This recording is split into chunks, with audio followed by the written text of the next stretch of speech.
Hi, it's Christy at the Bureau, here to update you about the heavy rainfall that we're expecting over parts of the east coast in the next few days. So let's start with our synoptic weather pattern. Now, the system that really interests us is this low pressure trough over South Australia at the moment. And we can see that while by the end of today that system has mostly weakened out, we continue to see showers continuing over inland parts. Now, this is because there's an upper low pressure system moving across the country.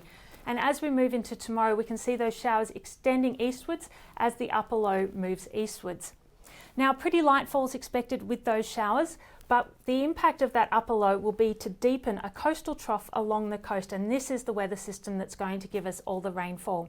So by the end of tomorrow, we can see those winds starting to push in, showers and thunderstorms pushing into southeastern parts of New South Wales. And as we go into Thursday, that just continues with the coastal trough deepening, a low pressure system forming, and rain and thunderstorms continuing to push into southeastern parts of New South Wales. On Friday, we can see some of that heavier rainfall even extending down into parts of eastern Victoria as well. And that low pressure system still sitting close to the coast and pushing that rain and thunderstorms onto the coast.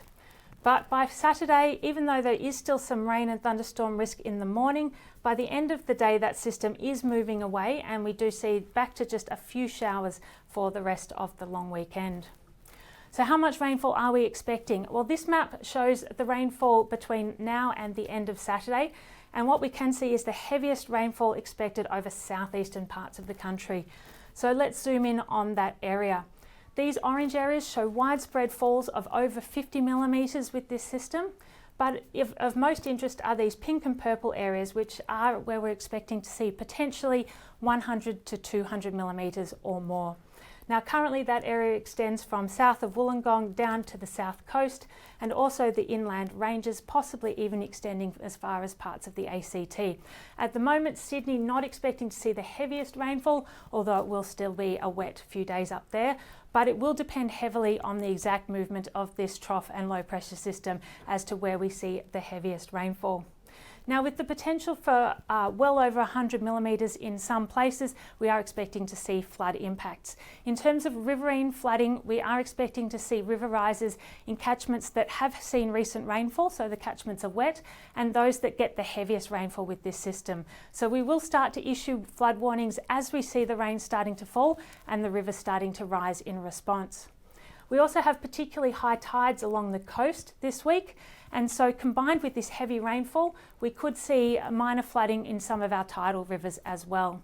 And finally, there is the risk of flash flooding with this system, in particular with thunderstorms. We could see thunderstorms each day, and that could give us rainfall falling over a short period of time and giving us the risk of flash flooding. So a lot of flood risk to consider over the next few days. This is a developing situation and warnings will be issued over the next few days, so it's really important to stay up to date on the Bureau's website and our app. Make sure you've enabled push notifications to get the latest warnings direct to your phone and follow all advice from emergency services.